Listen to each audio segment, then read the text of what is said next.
Here with the 2015 NCAA Division II West Regional Champions, the Red Storm of Dixie State. Here's some introductions for everybody.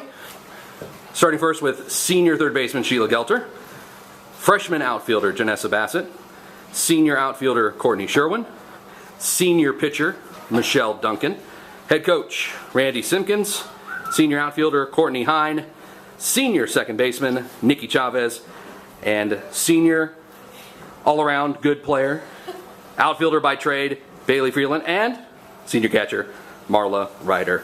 6-0 victory for the Red Storm advances them to the NCAA Division II Championship. Coach, first your overall thoughts on this regional clinching victory. I couldn't be prouder of these guys. You know, we had a pretty special bunch. We knew we had a chance coming in this year. Big target on our back, but we had a lot coming back. You know, these seniors have been getting it done since they were freshmen, so we knew we had a chance. But there was a lot of good teams in the West. But no, we played really well. We talked to them about getting leadoff outs. And I think we were really good at that yesterday and today. And it really takes away some of the things that Sonoma wants to do. It takes away some of their strengths as far as running, hitting, running, stealing bases and stuff like that. We were really good defensively as far as getting leadoff outs and then score first. Whether it was one run or a whole bunch, it just changes the complexion of the game. So really pleased. Talk about the progression of the fourth inning, getting a base runner on early. After an out, you get a second runner aboard, and then flip back to the top of your lineup.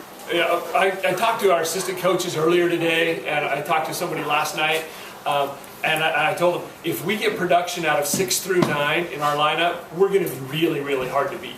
And that was exactly what happened. Mallory got on, we bunt her over, Josie gets hit, so 7, 8, 9 do their job. And then you get back to the top of the lineup and you just can't make mistakes. And Cheetah had a good at bat, obviously, put a barrel on it, and then Chavi comes up and goes yard. But it was really important for our 7, 8, 9, to get on base and to move runners, and they did it great. And in a game like this, you might only have 1 or 2 opportunities to bunt somebody over or whatever, and they were really good.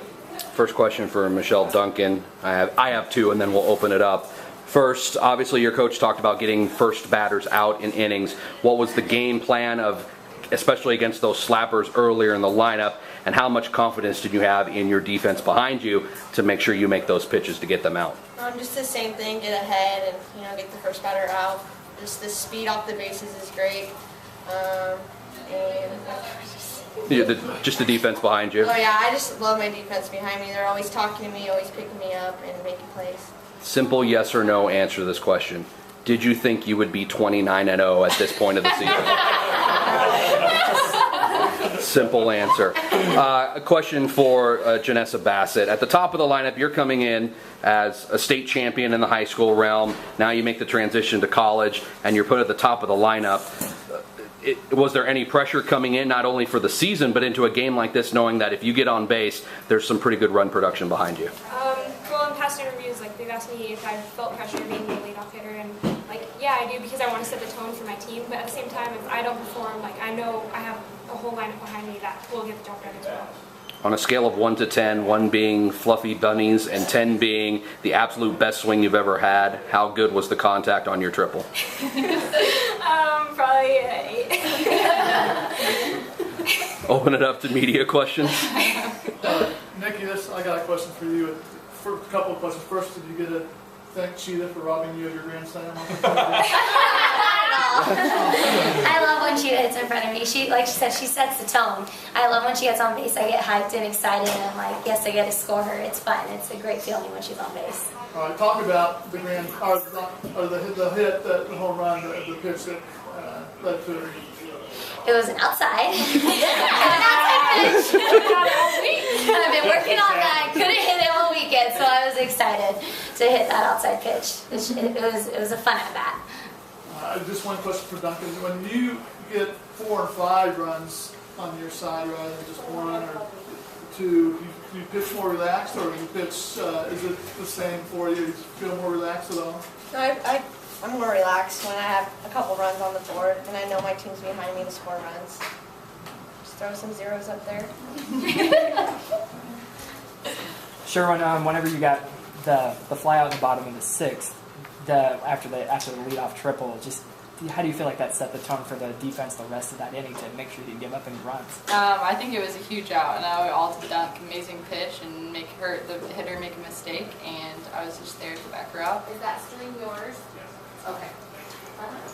I'll take the next question now. If I could get answers from Michelle, Coach, and then Nicole. Last year, obviously, you guys go to the College World Series, do very well, came up a little bit short. Having been there before, having that experience of doing well but not winning at all, how does that help prepare you for this year's triumph? We'll start with you. Yeah, we know how the teams are. They're going to be really good. They're going to be even better than what we faced here. So I think it really helps that we've, gone there and played before.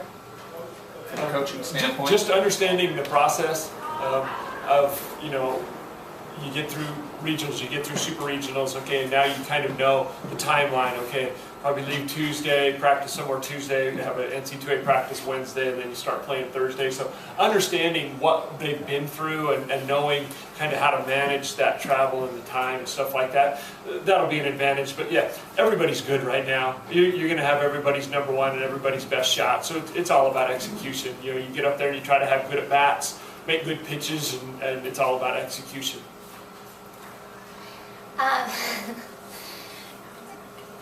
Thank you. I don't have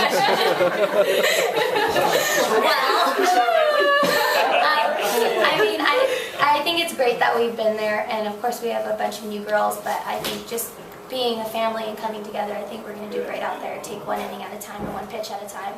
I mean, there's going to be great teams there, but I know we're going to have to stomp on them early. Randy, how would you describe how you guys, year after year, especially the last couple, have just built really an elite softball team across any level in the state of Utah, but what you've done to build the blueprint here so successful? It's a credit to these guys. They work really hard. We obviously, recruit like crazy to try to find the best players, whether it's Utah or Arizona, California, wherever. These guys are really hard workers. Obviously we work hard, but these guys have really high expectations. Their expectations of themselves are really high. They're probably their own worst enemy sometimes. She's 20-something to 0 a week or two ago, and she doesn't feel like she can get anybody out. And I'm like, holy cow, they've hit 2 balls hard, but she's her own worst enemy sometimes. And everybody else from the outside point of view say, man, she's amazing. They can't hit her, but she's really hard on herself, and they all are. But that's what makes them good. But their individual expectations, they expect to succeed. It's a game of failure. You're 3 out of 10 and you're really good, 4 out of 10 and you're amazing, but they expect to be successful 10 out of 10. She expects to get every hitter out. She expects to get on every time, and if they don't, they're upset. They work really hard after that. So it's a credit to these guys of where they've brought this program, but it's the expectations. A lot of programs in the West or across the country really celebrate like crazy if they win a conference championship or a regional championship, or if they make it to regionals. They post it all over social media and all over, their website and stuff. These guys, when we won the conference championship, they really didn't celebrate that much, because their goals were, hey, this is, one step to get to where we'd like to be. We're really fortunate to be where we are. We really are. Things have to go right. We've been healthy. That's huge. We haven't had any major injuries this year. So that's a big part of it as well. So. Sheila, being as the St. George girl on the team, what do you feel like this kind of means for the whole town? Really? Oh my gosh, everybody in the whole town knows about it. I get calls from people, and old, young, doesn't matter. Everybody's just so stoked about the success that St. George has, and everybody's here supporting us. It's awesome. How did it feel being the one classified as the sissy of the culture comedy? That's funny! We should explain that. You gotta explain that. Oh, God, Mitch. I know. That's probably right. We did get it.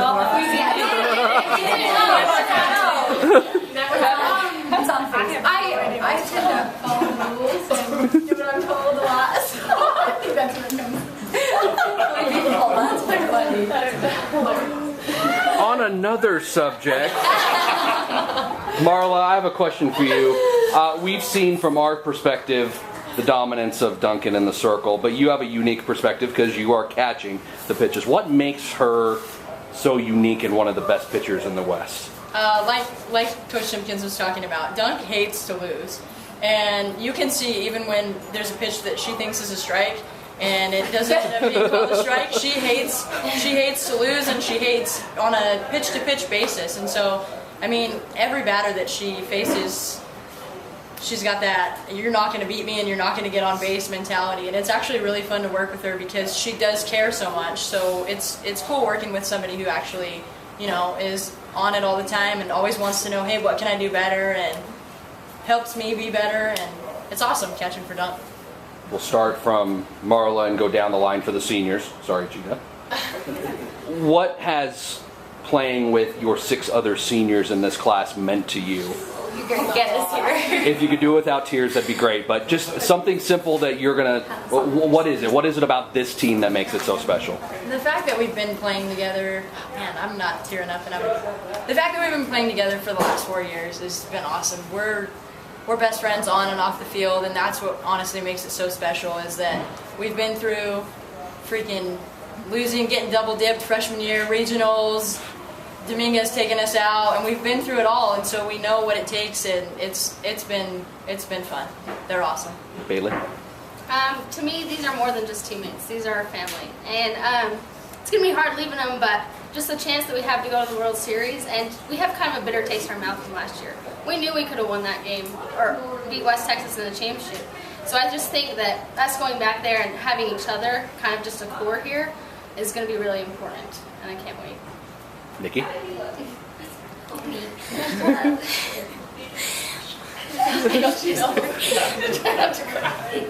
These girls are, like they said, are more than friends, more than teammates, more than family. They're sisters, and we grew up since day one together, freshman year all the way to senior year, and it's been a blast playing with them. Gonna miss them like crazy, but I know we're not done yet, but it's been fun.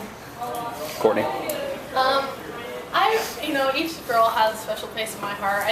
We all have very different personalities, but for whatever reason, us on the field and off the field, we mesh. And from the travel teams to the high school teams that I've played on, these are probably one of the best girls that I've ever played with.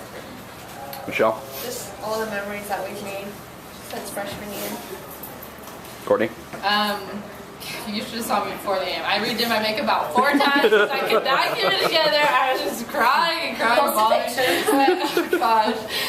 These girls mean everything to me. It means it's not even about softball anymore. It's about the relationships that we made. Sheila?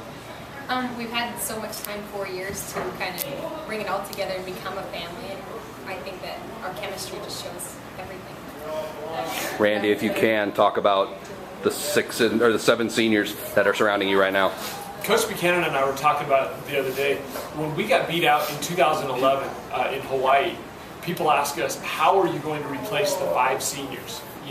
Cassie Merrill, Brianna Agee, Ashley McFarland, Brittany Miller, replacing that bunch. It's like, how are you going to do that?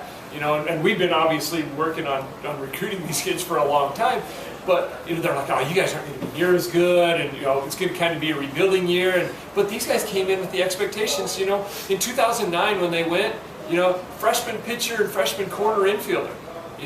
So why not? They came in with the mentality. It doesn't matter if we're freshmen or seniors. We're the expectation of getting to regionals every year and competing for a conference championship every year.